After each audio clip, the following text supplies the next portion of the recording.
Bueno, damos inicio a nuestra audiencia con un profesional del derecho, un invitado especial de este espacio, el Tribunal de la Tarde, César Amadeo Peralta. Y pues recibimos, pero de antemano damos también la bienvenida y se integra al staff Dionisio Santana. Buenas tardes, amables telespectadores de toda la República Dominicana y del mundo. Buenas tardes, amigo y hermano Julio Ernesto Martínez Ruiz, doctora Mildred Elizabeth Charlotte Beltré. Gracias una vez más por estar con nosotros aquí en este Tribunal de la Tarde. Miren, señores, buenas tardes al doctor Amadeo, nuestro gran amigo, hermano, y Amadeo es un hombre del Tribunal de la Tarde. Sí, de los tribunales y del Tribunal de la Tarde. Del Tribunal de la Tarde. Correcto, sí. Amadeo, buenas tardes. Gracias. Un placer para mí. Feliz inicio de semana también para ustedes y todo el que haya logrado encontrarse en sus hogares a esta hora. Bueno, antes de empezar esta conversación con el doctor Amadeo, ya es noticia. ¿Qué es noticia? Gonzalo Castillo acaba de anunciar en un acto interno del Partido de la Liberación Dominicana que su compañera de boleta es nada más y nada menos que Margarita Cedeño de Fernández. Bueno, todo el mundo pues ya entiende y de hecho pues reconoce que esta información, todo el mundo sabe que busca contrarrestar no tiene un golpe de la efecto. situación crítica que está viviendo el partido de gobierno después de la celebración del proceso fallido de las elecciones municipales del pasado 16 de febrero. Y obviamente que la situación que ha generado todo esto de indignación prácticamente colectiva con las marchas de los estudiantes, la marcha de los jóvenes en la Plaza de la Bandera, la marcha de muchos sectores de la sociedad que nunca habían estado pues inmersos en política y los cacerolazos. Esta situación novedosa que se ha presentado prácticamente en todos los sectores de la vida nacional y que ha llegado a lo más alto de la sociedad dominicana, los extractos sociales más altos, restaurantes finos, restaurantes no finos, plazas públicas, sectores de clase alta, clase media y de clase baja también se han presentado en diferentes horarios en el día. Y obviamente que esto aparentemente ha desesperado a la gente del PLD y ha tratado de dar un golpe de efecto anunciando la candidatura vicepresidencial de la doctora Margarita Cedeño de Fernández. Bueno, de eso se trata, ¿verdad? Todo es relativo porque la oposición también ha buscado forma de capitalizar toda esta situación, culpando al gobierno actual y de cualquier forma entonces ellos están respondiendo como forma de contrarrestar porque al final se trata de una competencia, de una guerra electoral. César Amadeo Peralta, por cierto, tenemos muchos temas, ¿verdad?, que tratar y sobre todo del aspecto jurídico. Luego del gobierno tomar la decisión de que el procurador, ¿verdad?, de salirse de la investigación sobre el posible sabotaje, fraude, todo lo que usted quiera llamar desde el punto de vista electoral, que pues impidió las elecciones el pasado 16 de febrero. Muchas confusiones porque al quedar en manos de un organismo internacional, de producirse algún tipo de conclusión sobre la misma, ¿qué consecuencias podría tener en términos jurídicos? Sí, mira, el país prácticamente estaba pidiendo eso, que un organismo internacional fuese el que dirigiera esa investigación, pero era por un tema de credibilidad. Lamentablemente las instituciones en República Dominicana han perdido mucho terreno en el área de la credibilidad, incluyendo a la Policía Nacional y la propia Procuraduría General de la República y otras instituciones. Y de hecho, el curso que llevaban las investigaciones por ese posible sabotaje, el país estaba ya que no creía en eso. A medida que avanzaban, era cayendo de un error al otro y definitivamente eso aumentaba más la incredulidad del dominicano.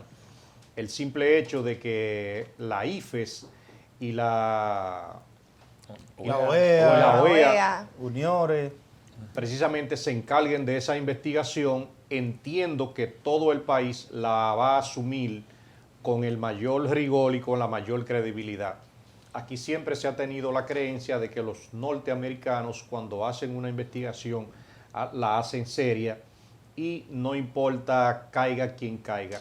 De ahí que las recomendaciones que esa investigación de la OEA dé a las personas que señale como responsables, definitivamente la Procuraduría General de la República tendrá que abrirle un proceso. Pero hay un Doctor, aspecto, perdón, doctor, esa es la parte, ya mencionamos ya esa parte de donde se pide la investigación, la operatividad, cómo va a realizarse.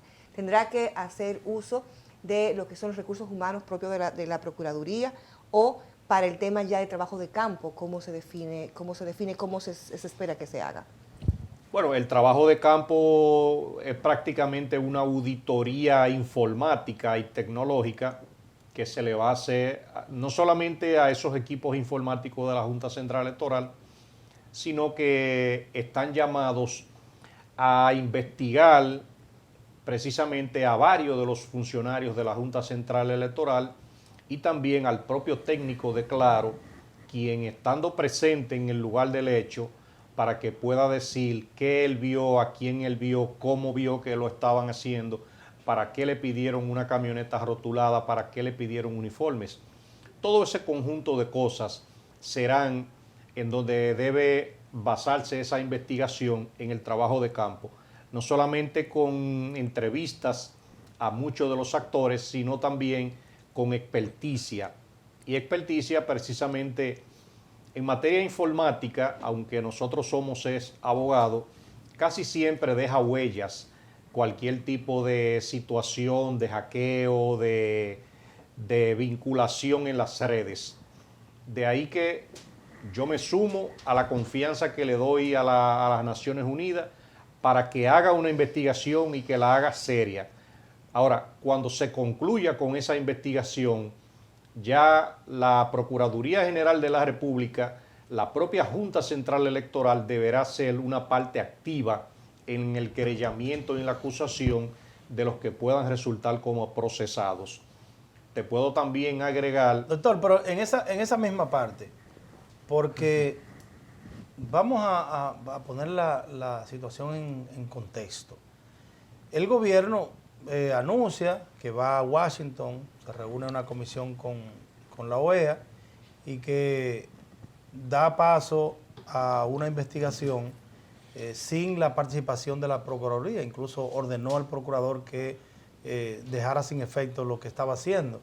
Pero eso fue también otra medida que el gobierno utilizó para tratar de salir de la situación, porque 2 días antes los partidos políticos de oposición le habían solicitado de manera escrita a la Junta Central Electoral que permitiese o que ordenara o que pidiera, esa fue la palabra, que pidiera, solicitara a la OEA, a UNIORE, a la IFES y a Participación Ciudadana una investigación, diríamos, como ellos le llamaron, independiente, independientemente de que la Junta hiciera lo que tuviera que hacer, pero que esos organismos internacionales se encargaran de investigar de manera independiente. Ahora bien, no es otro fracaso, no es otra estocada a la institucionalidad en nuestro país de que el gobierno le autorice o le ordene al Procurador General de la República abandonar una investigación que quizás había iniciado. Ciertamente tú tienes toda la razón, pero dentro de una salida salomónica a ese proceso, el que lo investigue ya una entidad internacional independiente de las nacionales es lo que va a traer un poco de credibilidad, inclusive va a traer un poco de calma a la credibilidad dominicana. Yo te puedo decir que si la Procuraduría General de la República y la Policía hubiesen seguido con esa investigación, ella hubiese pasado de un tollo al otro y de un error a uno más grande, tal cual se evidenció y cómo sucedió. Yo mismo señalé en varios medios de que ese técnico y ese coronel inclusive estaban hasta distrayendo era la atención con esos dos, que por qué no en la Junta Central Electoral no habían 10 presos, que por qué los coroneles que se estaban mencionando y todo el que tenía acceso al centro de cómputo no estaba siendo investigado. Entonces, el que te hayas quedado simplemente con el técnico y el coronel estaba desacreditando esa investigación. Total, al final de cuentas fue necesario soltarlos, como yo dije anteriormente, que no había cargos que formularle a esa persona y esa investigación hipotéticamente ahí murió. El simple hecho de que las Naciones Unidas haga una investigación adecuada, una investigación seria y emita unas conclusiones, eso va a obligar a las autoridades a que si se comprueba que hubo sabotaje, que hubo fraude, también que se señale quién lo cometió. Pero ya eso le va a crear una obligación a la Junta Central Electoral de querellarse y constituirse en parte civil contra las personas que sean señaladas. Pero también la Procuraduría tiene una obligación de llevar un proceso serio y una solicitud de medida de coerción. De ahí que la población dominicana, para nadie es un secreto que el daño moral en el plano internacional que ese caso le ha causado a la República Dominicana es prácticamente irreparable en materia económica y en materia moral. Ahí hay que hacer todo el esfuerzo porque se señale quiénes fueron, cómo lo hicieron y cualquier dato que sea útil para el proceso. Solamente así se traerá tranquilidad. Ese tema de las marchas que han estado sucediendo, todas tienen un solo objetivo y es que se esclarezca, que se dé respuesta, que se hable de transparencia, pero inmediatamente nuestras instituciones que han estado desacreditándose hubiesen seguido con esa investigación, los problemas hubiesen sido aún mayores.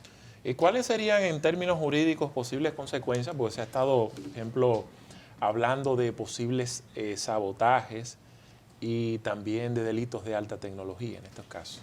Las posibles consecuencias jurídicas de probarse. Sí, antes de responderte eso, te quiero también hacer un paréntesis jurídico de ese tema. Okay. La ley electoral es una ley nueva, es una ley del año 2019, recién estrenada. Para que ustedes sepan, no contiene ningún solo acápite que castigue ni sancione el hackeo, el sabotaje, la interceptación de las redes de la Junta Central Electoral. ¿Cómo, doctor? ¿Y los delitos electorales entonces? No, los delitos electorales... ¿En qué consisten?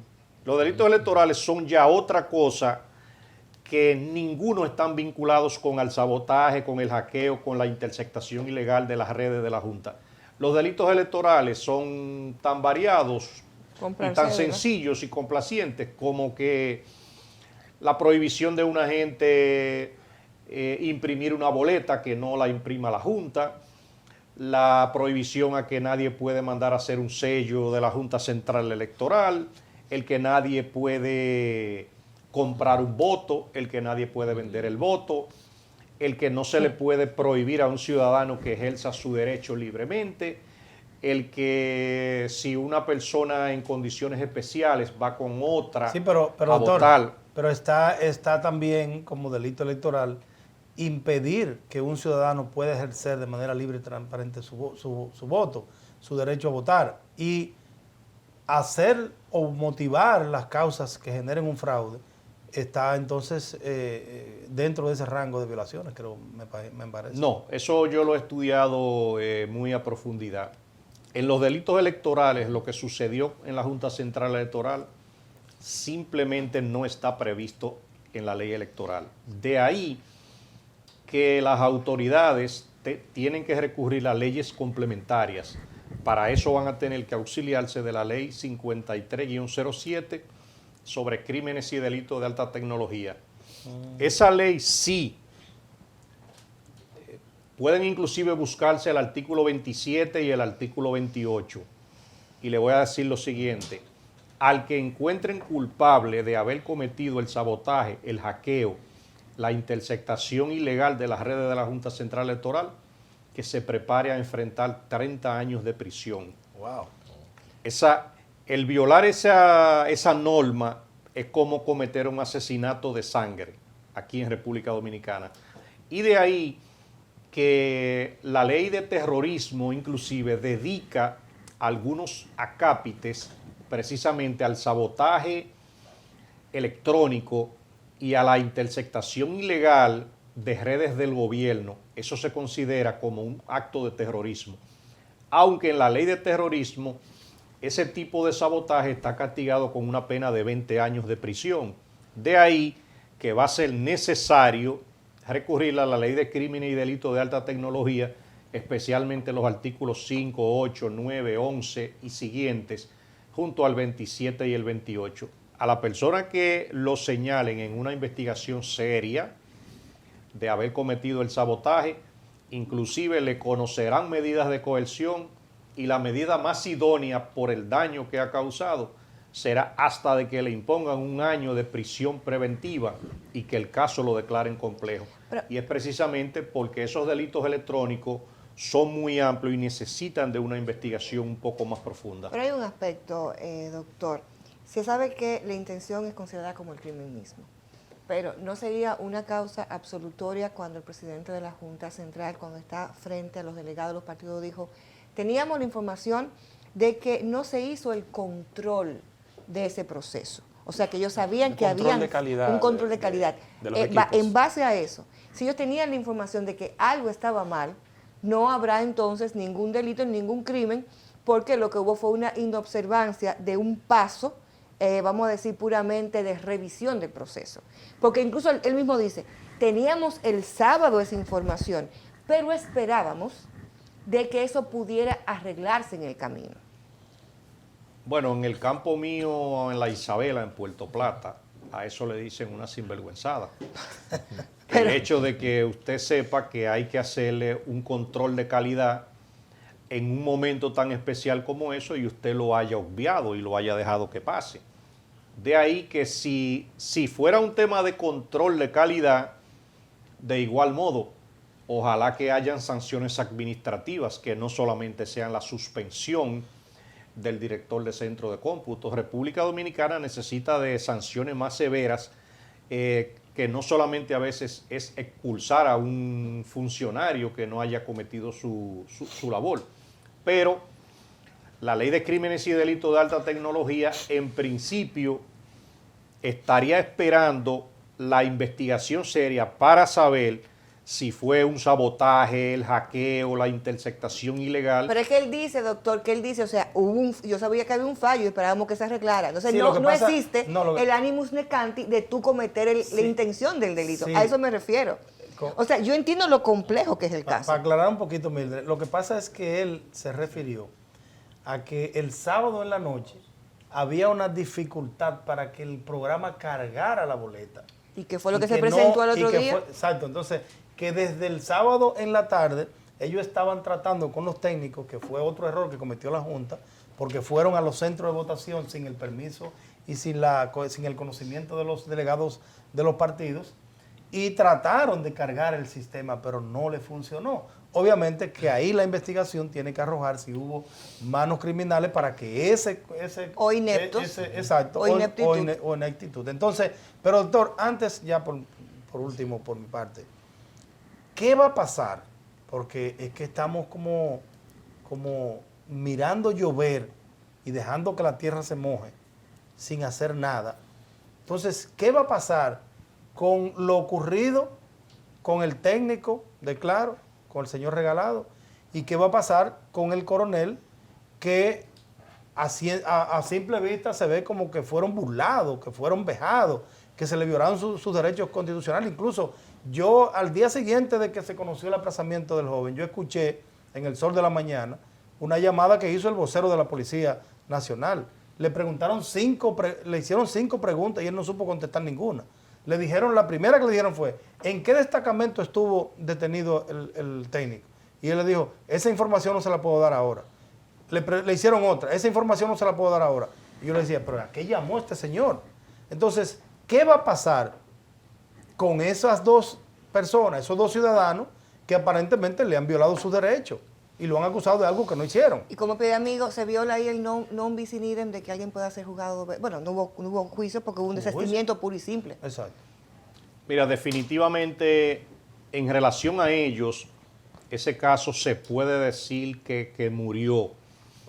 Ahí simplemente ellos pueden ser llamados para complementar cualquier tipo de investigación, pero en materia de responsabilidad penal, yo fui de los primeros abogados que dije que ellos no habían cometido ningún delito, sobre todo basado en esas conversaciones de WhatsApp. ¿Y no hay daño ni perjuicio? Ahí te voy.